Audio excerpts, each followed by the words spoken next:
Assalamualaikum warahmatullahi wabarakatuh. Alhamdulillah, Allahumma sholli ala sayyidina Muhammad wa ala alihi wa sahbihi wasallim. Siswa-siswi MTS Nahdlatul Muslimin yang berbahagia, marilah kita lanjutkan pelajaran kita, pendidikan kewarganegaraan. Namun sebelumnya kita awali dengan membaca basmalah. Bismillahirrahmanirrahim. Baik, kali ini kita akan mempelajari kedudukan dan fungsi Undang-Undang Dasar 1945. Kalau pertemuan sebelumnya kita telah mempelajari kedudukan pembukaan Undang-Undang Dasar 1945 dan makna pembukaan Undang-Undang Dasar 1945. Masih ingatkah dalam pembukaan UUD 1945 ada berapa alinea? Ya, ada 4 alinea. Masing-masing alinea 1, alinea 2, alinea 3, dan alinea 4 masing-masing mengandung nilai atau makna yang terdapat di dalam alinea tersebut.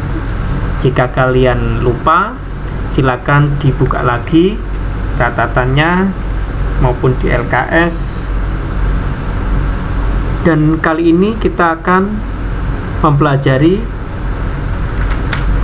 yaitu kedudukan dan fungsi Pancasila.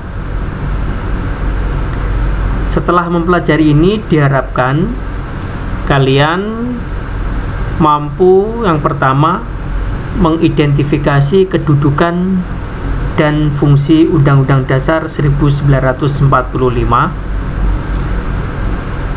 dan yang kedua mampu mengaplikasikan makna kedudukan dan fungsi Undang-Undang 1945 dalam kehidupan sehari-hari.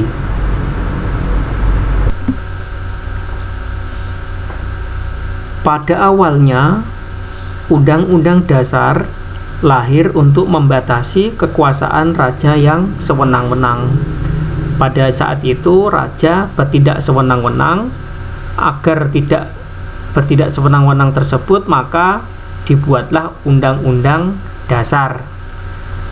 Yang selanjutnya, Undang-Undang Dasar juga digunakan untuk mengatur hak dan kewajiban pemerintah atau penguasa, juga mengatur hak dan kewajiban rakyat, sehingga pemerintah bisa menjalankan kewajibannya sesuai hak dan kewajiban, dan rakyat yang diperintah juga bisa mendapatkan hak dan melaksanakan kewajiban sesuai dengan aturan di dalam Undang-Undang Dasar.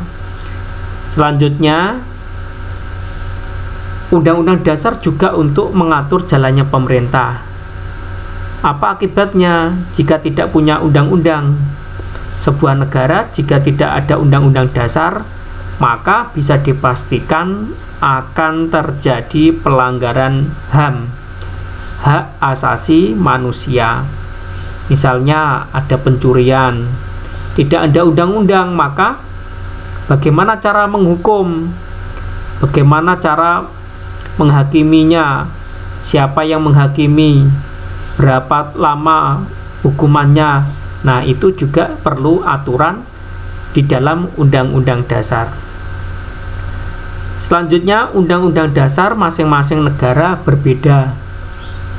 Karena perbedaan ini dilatar belakangi atau disebabkan oleh sejarah bangsa. Masing-masing negara mempunyai sejarah yang berbeda-beda, sehingga undang-undangnya pun berbeda-beda.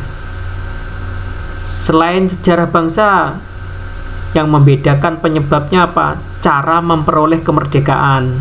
Masing-masing negara mendapatkan kemerdekaannya dengan cara yang berbeda, maka undang-undangnya pun bisa berbeda.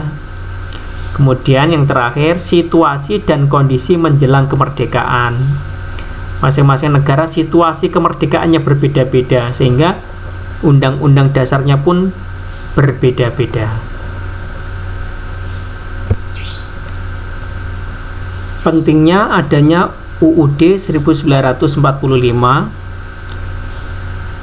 Yang pertama, adanya keinginan dari para pembentuk Negara Kesatuan Republik Indonesia atau pendiri negara ini setelah proklamasi kemerdekaan Indonesia, yaitu pada tanggal 18 Agustus 1945. Mereka mempunyai kehendak atau keinginan untuk membuat undang-undang dasar. Nah, ini dimaksudkan agar terjamin penyelenggaraan ketatanegaraan Negara Kesatuan Republik Indonesia secara pasti, sehingga diharapkan stabilitas nasional terwujud.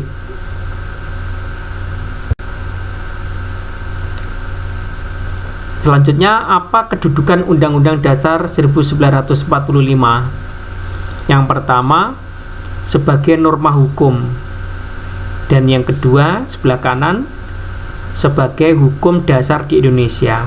Nah, ada dua kedudukan UUD 1945.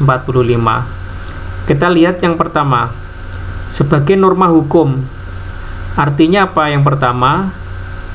UUD 1945 ini mengikat terhadap pemerintah, setiap lembaga negara atau masyarakat, dan juga warga negara Indonesia.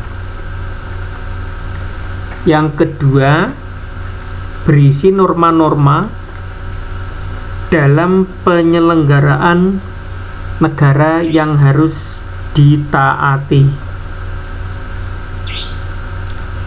Kemudian yang kedua, sebelah kanan, sebagai hukum dasar di Indonesia.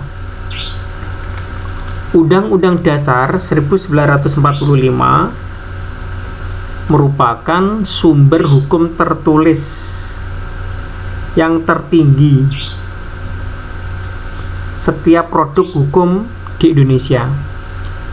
Contohnya, di bawahnya ada undang-undang, ada peraturan pemerintah, ada peraturan presiden, ada peraturan daerah, dan setiap kebijaksanaan pemerintah berlandaskan UUD 1945.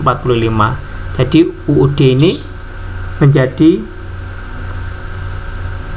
sumber hukum tertulis yang tertinggi.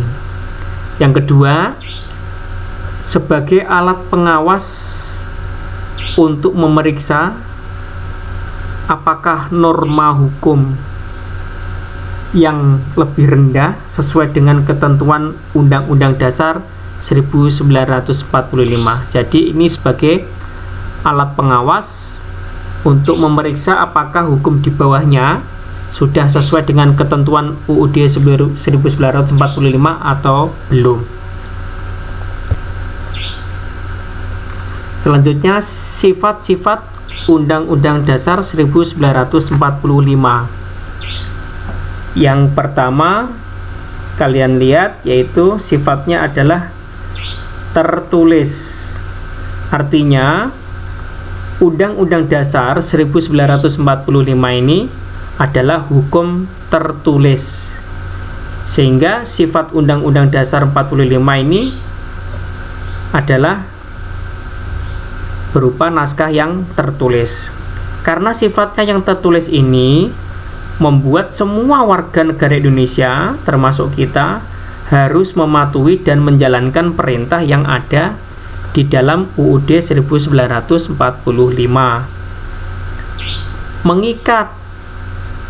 Mengikat ini artinya penguasa dan rakyat Indonesia tidak boleh melanggar pasal-pasal yang ada di dalam UUD 1945. Kemudian sifat yang kedua, yaitu singkat dan elastis. Artinya apa? Pasal-pasal yang ada di dalam UUD 1945 merupakan pokok-pokok atau garis besar untuk menjalankan negara.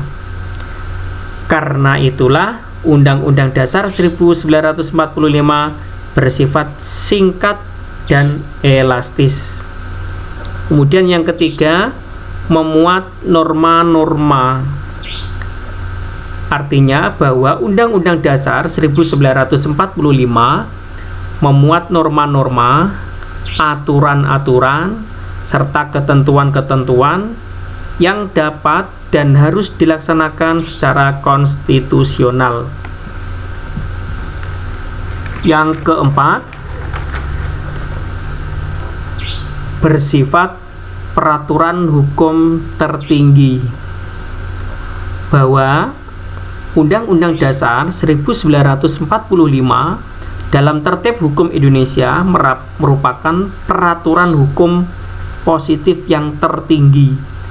Di samping itu, juga sebagai alat pengawas terhadap norma-norma hukum yang lebih rendah dalam tingkatan tertib hukum di Indonesia. Fungsi-fungsi Undang-Undang Dasar 1945, yang pertama sebagai alat kontrol atau alat pengontrol. Artinya apa? Untuk mengawasi segala produk hukum yang berada di bawahnya. Tadi sudah ada undang-undang, ada peraturan presiden, ada peraturan pemerintah, ada peraturan daerah. Nah, itu untuk mengontrol aturan-aturan hukum yang ada di bawahnya.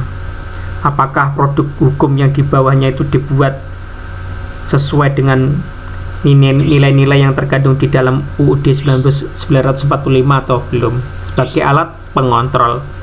Yang kedua, sebagai alat pengatur, bahwa Undang-Undang Dasar 1945 merupakan alat pengatur pembagian kekuasaan di negara Indonesia. Yang ketiga, fungsi UUD 1945 adalah alat penentu. Maksudnya berfungsi untuk menentukan antara hak dan kewajiban negara atau pemerintah, warga negara, dan aparat negara.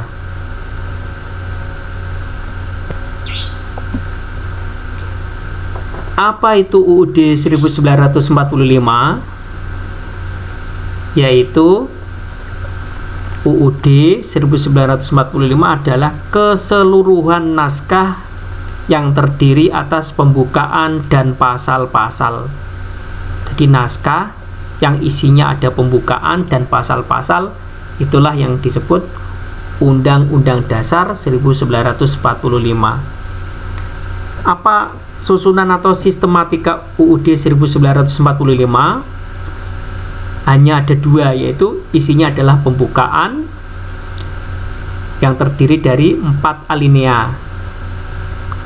Pada pertemuan yang lalu kita sudah bahas masing-masing alinea 1-4, makna yang terkandung di dalam alinea 1-4.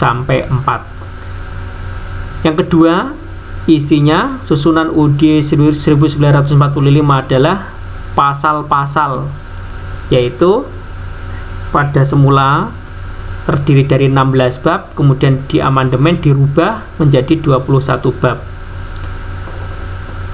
37 pasal menjadi 73 pasal. 49 ayat menjadi 170 ayat. 4 pasal aturan peralihan menjadi 3 pasal aturan peralihan. 2 ayat aturan tambahan menjadi 2 pasal aturan tambahan. Nah, ini ada perubahan sebelum dan setelah amandemen. Amandemen itu sama dengan perubahan. Yang boleh dirubah hanya pasal-pasalnya ini. Dan bagian pembukaan tidak boleh diamandemen atau dilakukan perubahan. Nah, kita berada di akhir pembelajaran kali ini.